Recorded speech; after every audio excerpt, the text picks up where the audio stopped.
Hello everyone, and welcome to question 66 for our SAT math questions here on Wagner Academy.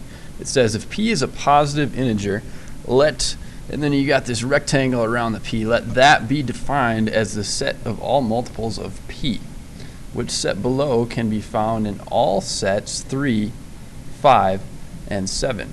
So if this, for some number p, is the set of all multiples of whatever number's inside there, then the sets for these numbers would look like this. Let's check those out. So the sets, there we go, sets of, so for the set of this, all the multiples of 3 would be 3, 6, 9, 12, and so on.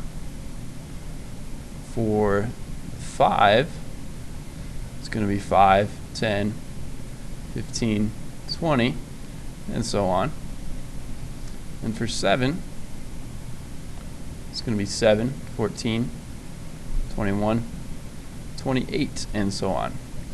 And so of these sets, it's saying which set below can be found in all sets 3, 5, and 7. So all the numbers in whatever we have here would also have to be in every single set that you see here.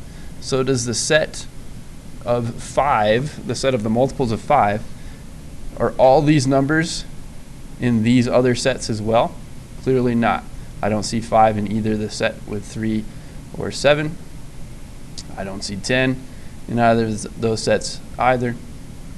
I just said either twice, that's fine. Pretend I didn't do that. Choice B, 7. 7, 14, 21, 28. You may find some of these numbers are repeating, but the entire set of numbers here would have to be in each one of these other sets as well, so that's not going to work. 11, the set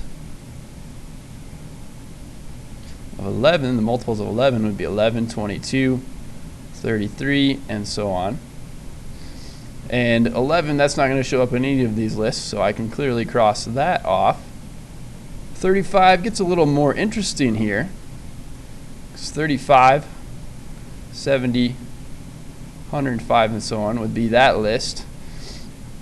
And so if I kept these lists going, I'd have 15, 18, and so on. I would get up to 33, 3 times 11, and then 36. And then that would continue from there. 5, I could go up to 30, 35, 40, and so on. 7, I could continue this right here and just say that was 35, 42, and so on. So notice 35, this number does happen to show up in the set of all multiples of 5 and in the set of all multiples of 7, but since it doesn't show up in the set of all the multiples of 3, that means this entire set is not fully contained or can be found in all of these sets.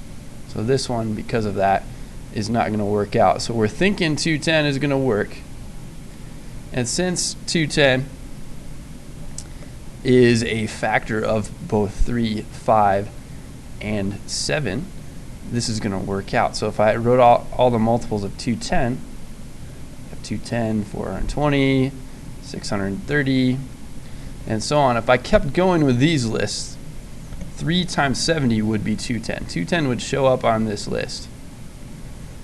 For 5, what would that be? 5 times 42, I think? Yeah, 42. That would show up on the list. 210 would show up on this list. And then 7 times 30 would also show up on this list, another 210. And then any of the multiples of 210 would also continue to show up on these other lists. Therefore, this entire set of numbers is going to be found in all of these sets, the set of the multiples of 3, 5, and 7. Therefore, the correct choice is choice E.